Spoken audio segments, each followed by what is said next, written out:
सोलापुरातील 35,000 विडी कामगारांना 1,000 विडी मागे 379 रुपये किमान वेतन आणि महागाई भत्ता देण्याच्या राज्य सरकारच्या निर्णयावरून सोलापुरातील विडी उद्योगात कामगार आणि कारखानदार आमने सामने आलेत।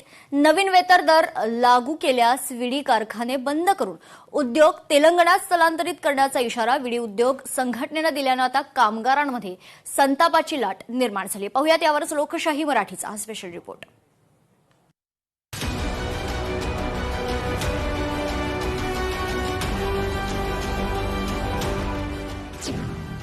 विडी कामगारांच्या आयुक्त कार्यालयासमोर ठिय्या आंदोलन। किमान वेतन नको, रोजगाराची शाश्वती द्या, संतप्त कामगारांची मागणी। 1 सप्टेंबर पासून विडी कारखाने बेमुदत बंद ठेवण्याचा संघटनेचा इशारा। आम्हाला किमान वेतन नको, रोजगाराची शाश्वती हवी, कारखाने बंद करू नका अशा घोषणा आहेत सोलापुरातील विडी कामगारांच्या। सोलापुरातील 35,000 विडी कामगारांना 1,000 विडी मागे 379 रुपये किमान वेतन आणि महागाई भत्ता देण्याचा राज्य सरकारच्या निर्णयावरून सोलापुरातील विडी उद्योग कामगार आणि कारखानदार आमने सामने आले।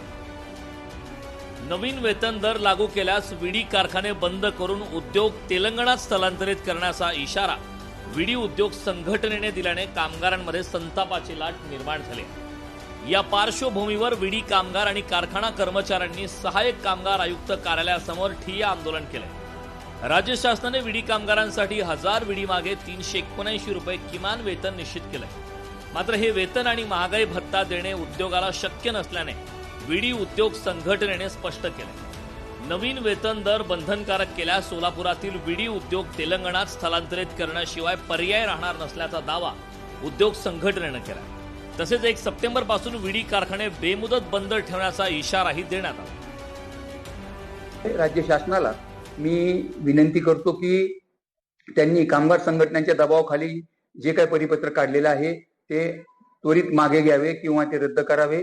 अन्यथा दिनांक 1 सप्टेंबर 2026 पासून महाराष्ट्रातील विडी उद्योग हा महाराष्ट्रामध्ये बंद होऊन शेजारील तेलंगणा राज्यात किंवा इतर ठिकाणी जिथं दुस्त बनते त्या ठिकाणी स्थलांतरित होणार हे अगदी निश्चित। सोलापुरातील विडी कारखाने बंद झाल्यास 35,000 विडी कामगारांच्या रोजगाराचा प्रश्न निर्माण होण्याची भीती व्यक्त होती।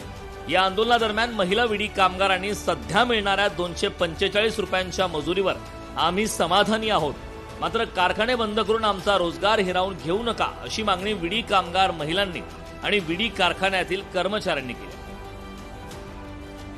आम्हाला आमचं वेतन 245 रुपये भावच आम्हाला पाहिजे। आम्हाला 379 भाव नको आम्हाला। मग आता सध्या म्हणलं तर 230 होतं, आता 230 प्रमाणे 245 भाव केले। आम्हाला तेच वेतन आम्हाला पाहिजे। पण का तुम्हाला जास्त द्यायला की सरकार? आम्हाला ते मान्य नाही ना सर। ते मालक लोक म्हणतात तेलंगणामध्ये स्थलांतरित करतो म्हणतात। मग तरी तेलंगणामध्ये गेलं तर आम्ही एवढं कामगार वर्ग आम्ही कुठं जायचं?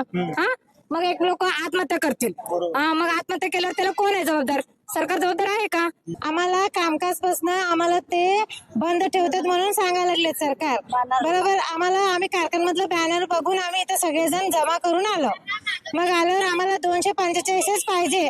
आमचं मालक आम्हाला अन्नदाता आहे। आम्हाला किती त्यांनी 245 मध्ये आहे ना, आम्हाला तेच राजी आहे। आम्हाला बाकी जास्त नको।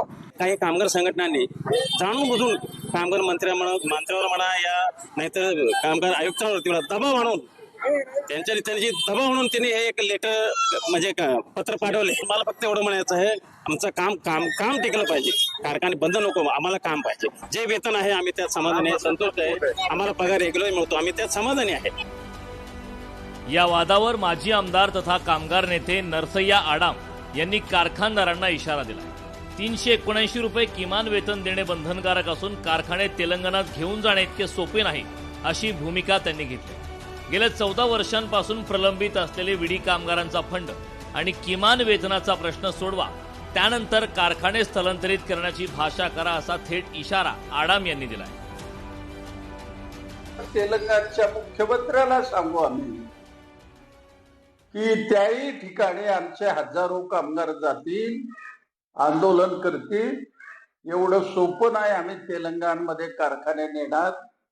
तुमच्या स्वतःचे मालकीचे आहेत, 14 वर्षाचं यांचं फंड, यांची ग्रॅज्युटी, यांचं पेन्शन, यांचं किमान वेतनाचं फरक तुम्ही द्या, 8-9 लाख रुपये द्या 40,000 लोकांचं, मग त्यावेळेला तुम्हाला तेलंगणचा रस्ता धरता येईल. एका बाजूला शासनाच्या किमान वेतनाच्या निर्णयाची अंमलबजावणी करण्याची मागणी, तर दुसऱ्या बाजूला वाढीव वेतन देणे शक्य नसल्याचा उद्योग संघटनेचा दावा. यामुळे सोलापुरातील विडी उद्योगातील संघर्ष चिघळण्याची चिन्ह आहे. 1 सप्टेंबर पासून कारखाने बंद झाल्यास हजारो कामगारांच्या रोजगारावर परिणाम होण्याची शक्यता असल्याने शासनाने या प्रश्नात तातडीने हस्तक्षेप करून तोडगा काढावा, अशी मागणी कामगारांकडून करण्यात येत आहे. वसीम अत्तार, लोकशाही मराठी, सोलापूर.